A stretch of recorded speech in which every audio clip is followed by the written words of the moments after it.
Hello everyone and welcome back to Chisme Corner. Today we are going to be talking about the newest couple for before the 90 days, and also we're going to be talking about Matilda and Niles.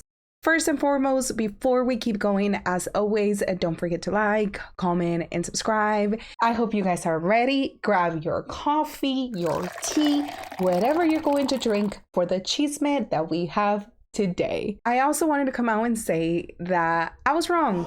I was wrong about Matilda. And I'm fully 100% taking accountability for what I said about her. I became extremely defensive about Niles because I just feel for him, and I've seen many times people with disabilities that have been taken advantage of, and I personally have seen people in my life that have been taken advantage of, and I think that just resonated with. And I was basing my opinion based off literally one episode, which I've learned now that I should not do that. I just really like Matilda now. The more that I see her, the more that I see the episodes, the more that I see her relationship with Niles, it seems like this is a genuine, loving relationship, and I can only hope that it's going to last forever.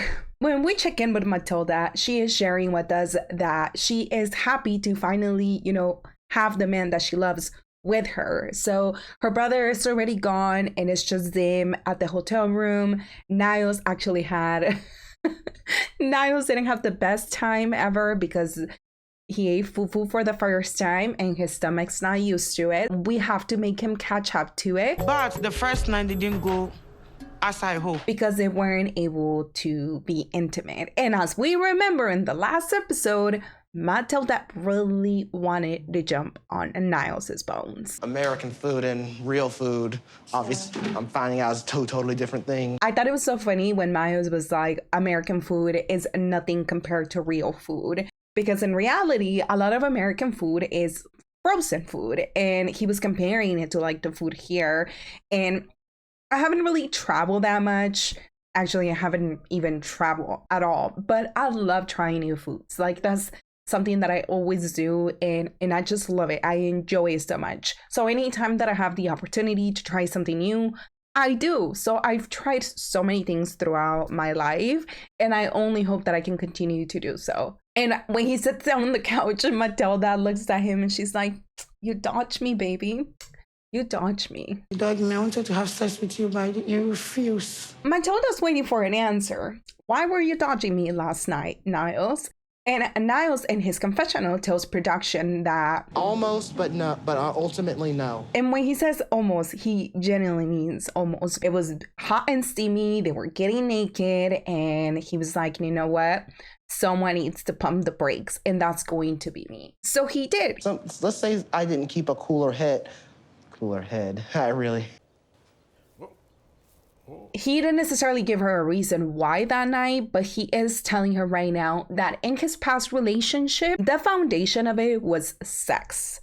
And Niles, dirty Niles. Again, I'm only human. No, I cannot go 6 rounds every single day. My bad, pimp. Real motherfucking player, G. I don't know how, but that's what he says. With Matilda, there's more to her than just sexual. You can tell that Niles doesn't want to make the same mistake. He wants to make sure that the connection that he builds with Matilda is a great, genuine, loving connection. It's not just about sex for those two. They love each other. So he wants to make sure that stays the way it is. When Niles tells this to Matilda, Matilda just says, "So let's get married first before we can have sex." The problem is that she doesn't even know that they're not even getting married on the strip. So she's gonna have to wait longer than what she has in mind because Niles still has not told her. Sometimes I'll be worrying you that, babe, I need some sex, but don't give it to me. Okay? Yes, whatever. You guys can call me hypocritical for this, but I just think that their relationship is so cute, and seeing them together is just so adorable. Now they are out at the beach, and Matilda picks up a sea urchin, and Niles is like, hell no, I'm picking that up. I am a man, but that doesn't mean I have to be stupid. And this is when Matilda tells him that there's going to be about 200 people attending the wedding. I think Niles was genuinely about to poop his pants. Or he was just gonna start crying right there and there because he just couldn't believe that she said 200 people. This guy is already stressing the fact that he hasn't told Matilda, and now the embarrassment that Matilda's gonna have to face when she has to tell 200 people that there's no wedding. Daniel, Valentine is not my husband. Right? Right.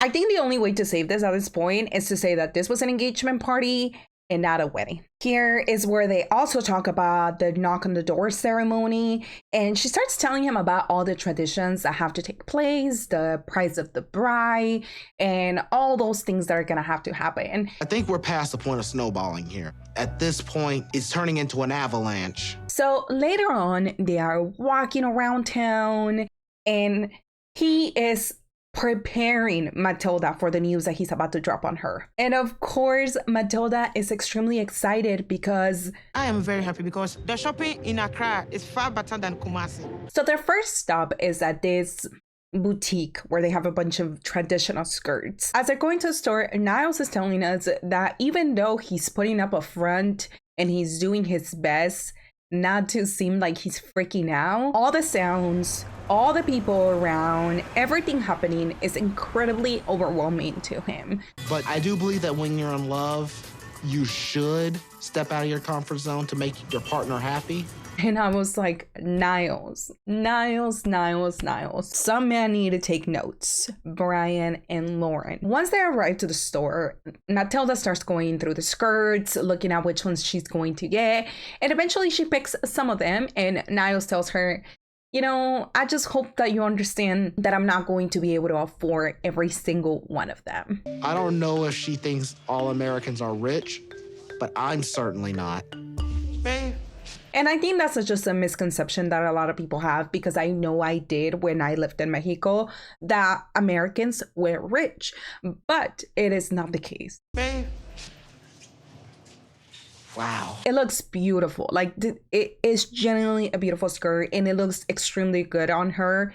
And Niles is shocked because he's also like, whoa. It'll be $18. The fuck? The fuck is in the air? Do I believe that the skirt was actually $80 before Niles got there? No. And we do know that there is a lot of places where they'll price gouge when they see that they're American. So I'm pretty sure that's what happened. You know, they see Niles being an American with all the cameras around him. Of course, they're going to think that he has a lot of money. So that's exactly what happened. He had to pay $80 for the skirt. And I just thought that it was insane.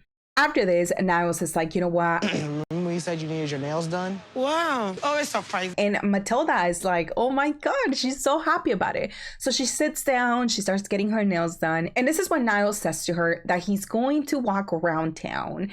And Matilda looks at him like, wait. This is your first time in Ghana. I know, but don't worry, I have my GPS. And I would have been worried too, especially because he's an autistic person. Smart man right here. He's actually going to a jewelry store to buy an engagement ring because his plan is to buy her an engagement ring. It could be a good idea to tell Matilda that we need to postpone the wedding. Because he hopes that's going to mitigate the enormous amount of anger that Matilda is going to feel when she finds out. It looks like in the next episode, we're actually going to see Matilda's reaction to the news, and You are disgracing me right now.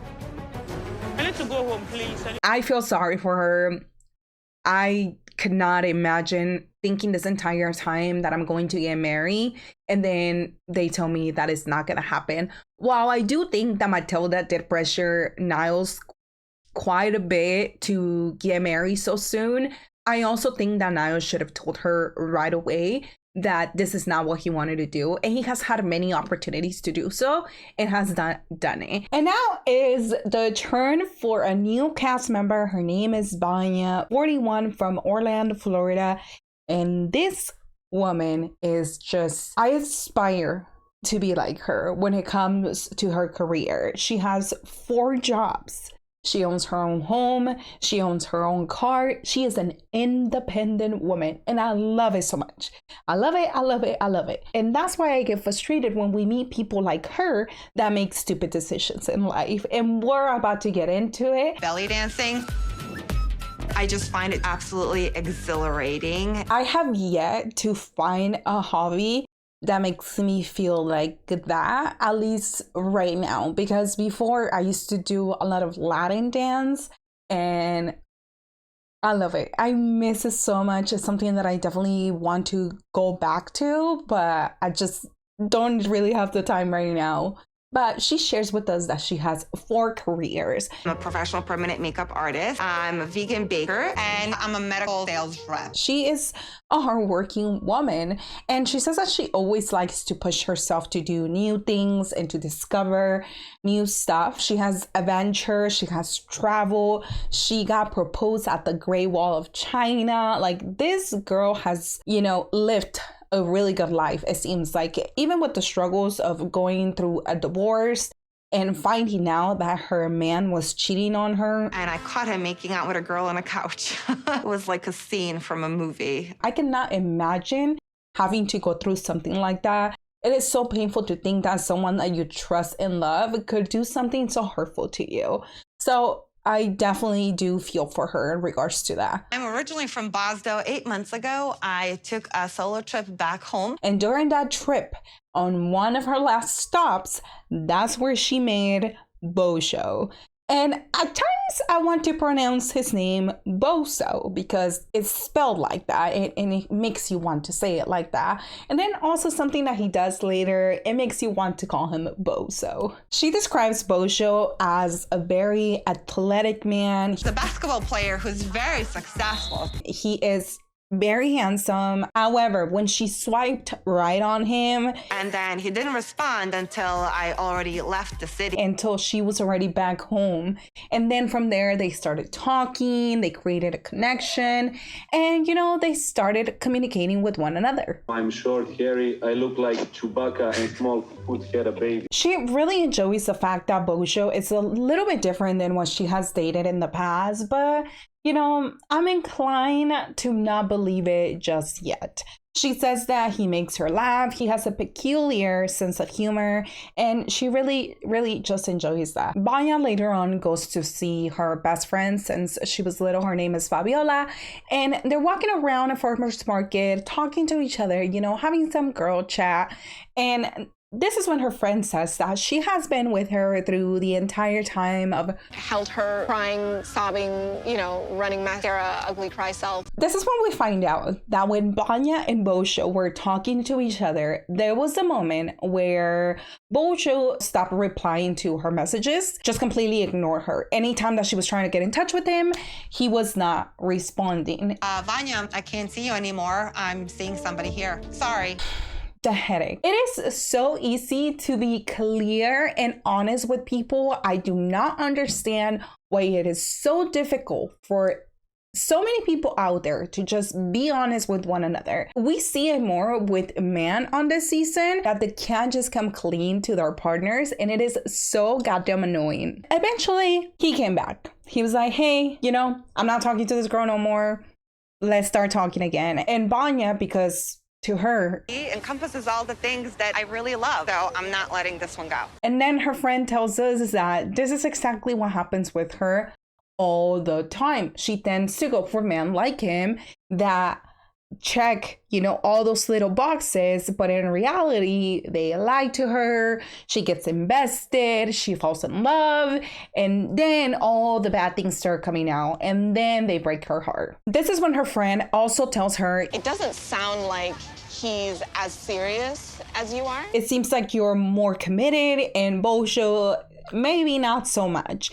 And she's like, well, I think both of us are in the same plane. And then she starts telling us that since they got back together, he's been more responsive, more attentive, and that they have also said I love you to each other. We talk about potential of marriage. But a conversation is not the same thing as being married or engaged to someone. And what worries me about Banja is the same situation that's happening with Corona, where you have this very intelligent woman that's making very dumb decisions because they're moving away for a man that doesn't even see them as a fiance or a wife. And I really hope that if that is the case, she is quick to see this and doesn't allow herself to be fooled. Later on, we see her cousin. She also shares that she's a little concerned about her relationship with Bozo because him dumping her in the past, but that she also hopes that this relationship is going to work out. And here we also find out that Got my own place because he's living with his mom and his aunt. when her cousin asks her, is he gonna be joining you? Is he gonna be spending time with you? She goes, I think so. What? I don't know about you guys, but if you're going on a trip to meet a man that you're potentially going to marry, shouldn't you already know if your guys are going to be spending enough time together? What are you doing? My friends have this lovely nickname for me. They call me the sex camel. Because since camels can go a long time without water, she can go a long time without sex. To her, intimacy needs to have feelings. She doesn't do one night stand. She wants to be able to have a connection with the person that she's sleeping with. So of course, since her divorce, she hasn't really had any relationships like that. And the sex camel is starting to get thirsty, if you know what I mean. She also talks about how Bozo and her align on a lot of their points of views, because a while ago, her country went into a war and she had to escape from that. And she starts telling us about all the struggles that she went through, how she had to hide in the basement. It makes you think about all the wars that are happening right now as we're speaking, and how devastating it is to a lot of people, and how there's so many kids that are suffering and going through such a hard time. Air raids are happening, bombs are dropping everywhere, and you're just feeling the ground shake. They had to stay with their grandma. They had no water, no electricity. They had to make soup with flour and onions, and they called it the black soup. She was almost killed multiple times due to the airstrikes and all the bombs. He understands what we had to overcome and that it's the scars that we carry. Because there was a war in Croatia and there was a war in Slovenia. And both of them have been through those traumatic experiences. I can start to see one of the reasons why she likes him so much, because being able to share those experiences with someone, I think it connects you more. And of course, that's one of the other reasons why she doesn't want to let him go, because she already found someone that she can connect on so many things with. Later on, she's at the airport. She's already, getting ready to go see him for the first time. And while she's calling him over and over again, I have a bad feeling about the fact that I've been reaching out all day. he's not picking up the phone. And she's getting worried. She's like, this is what I went through last time when I found out that he was dating someone else. What if that's the case? What if he's talking to someone else? And while I don't think that's the case this time around, it is worrisome to have that trauma come back up, because you already associate him not responding with him talking to another person. So I am excited to see what the next episode is going to look like, and if we're going to meet Bozo, which it looks like we are. Let me know what you guys think about the new couple. Let me know what you guys think about Matilda and Niles. I am really excited to hear you guys' thoughts. As always, don't forget to like, comment, subscribe, leave a comment, please. Let me know what you guys think. It helps a lot when you guys interact with my videos, and it lets YouTube know that you like them. So if you did like this video, please leave a thumbs up. Bye, and see you guys next week.